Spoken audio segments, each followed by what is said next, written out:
Alors, le résultat d'apprentissage d'aujourd'hui était vraiment de revoir l'addition-soustraction des entiers relatifs, donc des positifs, des négatifs, et également revoir l'ordre des opérations, donc un peu revoir avec PEDMAS. Donc, au début de la classe, qu'on a regardé encore une fois, c'est l'échelle nécessairement, pour être capable de se situer sur l'échelle et savoir est-ce que je m'en vais chez les négatifs, est-ce que je m'en vais chez les positifs. Une des choses à tenir compte avec une échelle numérique, c'est que n'importe quand que tu additionnes, tu t'en vas à la droite dans l'échelle, et n'importe quand que tu soustrais, tu t'en vas à la gauche. OK? En principe, c'est de la revue de la 8e année, mais bon, écoute, on va prendre le temps de revoir ceci. Une des choses aussi à remarquer, hein, il y avait des règles de base que vous avez vues auparavant. Deux positifs donnent un positif, deux négatifs donnent un positif et un négatif, ou vice-versa, donnent un négatif. Donc là, il y en a qui sont comme, oh my God, il y a tellement de règlements. Voici ce que je vais dire. Quand deux personnes sont pareilles, le résultat est positif. Donc, exemple, deux personnes sont positives, le résultat de la situation va être positif. Si j'ai deux personnes qui sont négatives ensemble, ben, ils vont être négatifs ensemble, le résultat va quand même être positif. C'est quand tu as une personne positive et une personne négative qui discutent que habituellement tu vas avoir des conflits, donc un négatif. Ou si tu veux, s'ils sont pareils, ça devient positif. Point. Donc, je vais essayer quelques exemples avec vous. Alors, le premier exemple ici qui était 4 moins 9. Donc, voici comment utiliser l'échelle. Alors, tu as 4 moins 9. Donc, tu commences à 4. Et on dit moins 9. Donc, ici, regardez, moins 9. Donc, ça veut dire, j'ai dit moins, tu t'en vas à la gauche. Donc, tu vas 1, 2, 3, 4, 5, 6, 7, 8, 9. Donc, 4 moins 9, c'est négatif 5. Donc, j'ai été 9 vers la gauche sur l'échelle numérique. OK? Un autre exercice que je passais, c'est 5 plus moins 1. Donc là, ça arrive à ces règles ici. Hein? Donc, un positif et un négatif ensemble. Donc ça, avant même d'utiliser l'échelle, tu vois qu'il y a deux signes différents dans cette situation ici. On a dit si c'est différent, un positif et un négatif, ça donne un négatif, donc ça devient 5 moins 1, ceci. Et là, regarde, je pars de 5, je m'en vais moins, donc une fois à la gauche. La réponse est donc 4. Le dernier exercice que je vais faire de cette page-ci, j'ai moins 3, moins 3. Donc, encore une fois, avant même de faire les calculs, tu vois que tu as deux signes différents, un à côté de l'autre.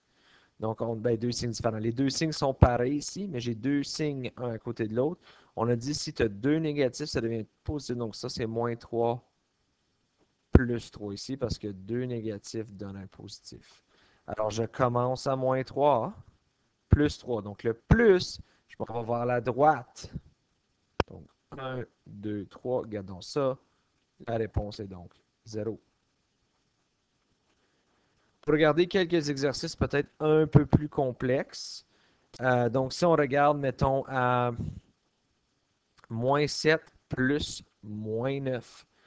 Donc là, ici, si je regarde moins 7 plus moins 9, encore le plus moins, ça veut dire que ça, c'est deux signes différents. Donc, ça devient moins 7, moins 9. Donc là, regardez qu'est-ce qui arrive, là. Je suis ici, puis le monde sont comme, oh non, je ne suis plus sur l'échelle. Ben, dis-toi que tu sais que tu t'en vas à la gauche, parce que c'est moins 9. Donc, 1 à la gauche, c'est moins 8. 2 à la gauche, ce serait moins 9. 3, ce serait moins 10. Tu continues jusqu'à 9 à la gauche. Donc, tu peux compter sur tes doigts, là. Ok, regarde, je vais le faire, là. Moins 8, moins 9, moins 10. Ensuite, le prochain, le troisième, moins 11. Le quatrième, excuse, le quatrième, c'est moins 11. Le cinquième, c'est moins 12. Le sixième, c'est moins 13. Le septième, c'est moins 14. Le huitième, c'est moins 15. Et le neuvième, c'est moins 16. Donc, ce serait négatif 16 dans cette situation ici. Un autre exemple, et le dernier qu'on va faire ici, c'est moins 12 plus 5. Donc, moins 12 plus 5, regardez, moins 12, il n'est pas sur l'échelle. Mais tu peux te prolonger l'échelle, right? Tu peux dire, OK, je suis à moins 12. Je sais que 0 est en quelque part ici. Plus 5 veut dire que je vais à la droite de 5. 1, 2, 3, 4, 5.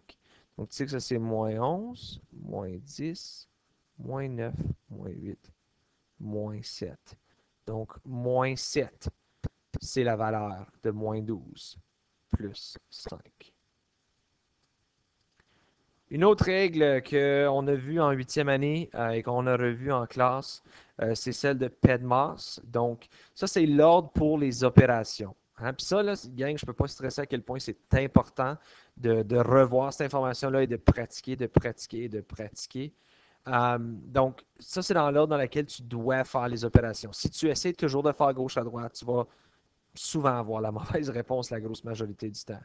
Donc, le P représente les parenthèses, le E, les exposants, le D, le M, division, multiplication, et le A et le S, addition, soustraction. Il y en a souvent qui me disent, ben, je fais-tu l'addition, je fais-tu la soustraction en premier, ou je fais-tu la division, je fais-tu la multiplication en premier? La réponse à ça, ça dépend de l'ordre. Donc, ces deux-là sont sur le même niveau, mais on vérifie de gauche à droite lorsqu'on les fait. Donc, vous allez voir des exemples de ça.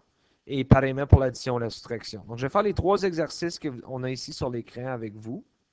Donc là, regarde, 9 moins 16 divisé par 2 exposant 2. Donc là, regardez, on commence avec le P. Est-ce qu'il y a des parenthèses ici? Non. Donc, pas besoin de ça. Est-ce qu'il y a un exposant? Oui. C'est la première chose que je vais faire. Et tu le fais une étape à la fois. Il n'y a vraiment pas de presse. Donc, 2 exposant 2, ça, c'est la même chose que dire 2 fois 2, qui est 4. OK. Je recommence. Est-ce qu'il y a une parenthèse? Non. Est-ce qu'il y a un exposant? Non. Est-ce qu'il y a une division et une multiplication? Oui. 16 divisé par 4. Donc, je vais calculer 16 divisé par 4.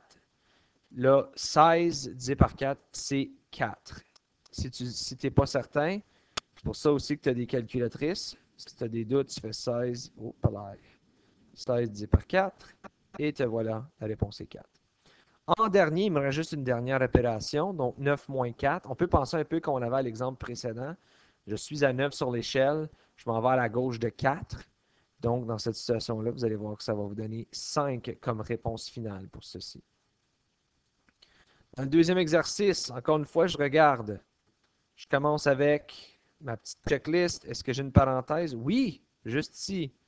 Donc, je dois calculer ce qu'il y a à l'intérieur de la parenthèse en premier. Donc, moins 5 plus 1. Donc là, il faut regarder moins 5 plus 1. Alors là, pensez à votre échelle, je suis à moins 5. Donc, plus 1, ça veut dire que je m'en vais à droite de 1. Qu'est-ce qu'il y a prochainement à droite? C'est moins 4. Donc, ça va me donner ceci. 3 fois 4, moins 4. Là, je recommence. Est-ce que j'ai une parenthèse? Oui, mais c'est juste un chiffre dans la parenthèse. Donc, il n'y a pas de calcul à faire. Alors, je peux passer au prochain. Est-ce que j'ai un exposant? Non. Est-ce que j'ai une multiplication, division? Oui, j'ai une multiplication ici. Donc, je fais 3 fois 4 qui est 12.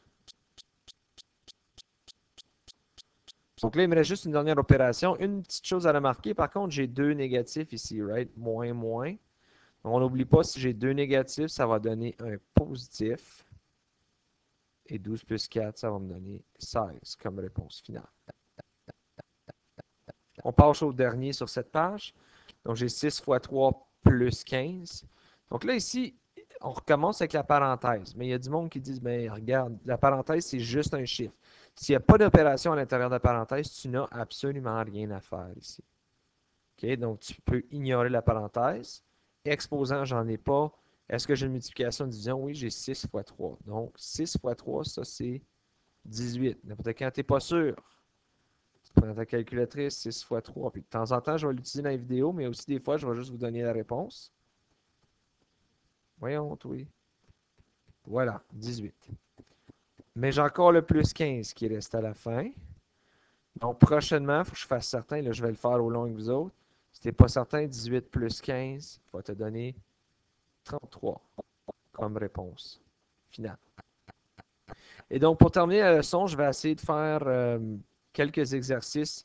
Justement, quand je parlais de gauche à droite, je vais regarder à quelques exercices de ça. Donc, on va faire D et I dans cette situation ici, juste parce que c'est des exemples un peu intéressants. C'est quoi? En place de D, j'aimerais bien mieux faire I. Il m'a l'air encore plus cute. Ouais, cute. OK, on va commencer avec I. Donc, encore une fois, n'oubliez pas, c'est PEDMAS qu'on fait. Hein? Donc, je regarde toujours, est-ce qu'il y a une parenthèse? Oui, d'ailleurs, j'ai deux parenthèses. Alors, je peux faire ce qu'il y a à l'intérieur des parenthèses en premier. Donc, 30 moins 10. Ça va me donner 20. Et là, à l'intérieur de cette parenthèse-là, il y a une autre opération. Donc ici, c'est juste une soustraction, c'est facile. Mais ici, il y a un exposant et il y a une addition. Donc, je dois faire l'exposant en premier à cause des peines masse. Hein? L'exposant vient avant l'addition. Donc, je vais faire 3 au carré qui est 9 plus 1. Et maintenant, je peux calculer 9 plus 1 qui est 10. Puis là, rendu à la dernière étape, 20 divisé par 10, c'est tout simplement 2. Donc, voilà la réponse. Pour le dernier exercice, je regarde ici, il y a beaucoup de choses. Gardez toutes les parenthèses à tenir compte. Donc, si je peux vous donner un indice, une des choses qui fonctionne bien, c'est de prendre un stylo ou des stylos de différentes couleurs pour essayer de voir les parenthèses. Parce que je ne sais pas si vous regardez là, mais vous voyez, il y a une parenthèse à l'intérieur d'une parenthèse. Puis il y en a qui ne le voient pas bien. Donc, je sais qu'il faut que je fasse les parenthèses en premier. Ça, on le sait, c'est PEDMAS. Mais ce que tu peux faire, c'est dire, OK, ça, c'est une parenthèse. Et à l'intérieur de cette parenthèse-là, j'ai aussi cette parenthèse-là. Donc, ce que ça fait, c'est que ça dicte dans quel ordre que tu dois faire les calculs. Tu ne peux pas faire 7 moins 8, ensuite moins 10. Ça ne veut pas dire que ça ne donnera pas la même réponse, là. Mais puisque j'ai une parenthèse en mauve, un peu comme tantôt ici, hein, j'avais une parenthèse, mais j'ai fait le 3 exposant 2 en premier. Mais c'est la même chose. J'ai une parenthèse. Là, à l'intérieur de la parenthèse, il faut que je recommence mon processus de PEDMAS. Et je vois qu'à l'intérieur de la parenthèse, il y a une autre parenthèse. Donc ça me donne moins 4, moins. Là, je peux faire 8 moins 10. Donc là, je suis à 8 et je recule de 10. Donc ça va te donner 7 moins négatif 2. Parce que 8 moins 10, c'est négatif 2. Maintenant, je regarde encore une fois, ça c'est une parenthèse, mais il n'y a pas d'opération à faire. Ici, une parenthèse, moins 2. Donc 2 négatif va donner un positif. Donc j'ai 7 plus 2 qui va aller ici. Et 7 plus 2, ça va me donner 9. Et maintenant, j'ai moins 4, moins 9. Là, pensons encore une fois à notre échelle. Je suis à moins 4, je m'en vais à la gauche 9 fois. Là. Donc, ça devrait te donner moins 13. Donc, ceci met fin à la leçon d'aujourd'hui. Si jamais vous avez des questions, n'hésitez surtout pas à communiquer avec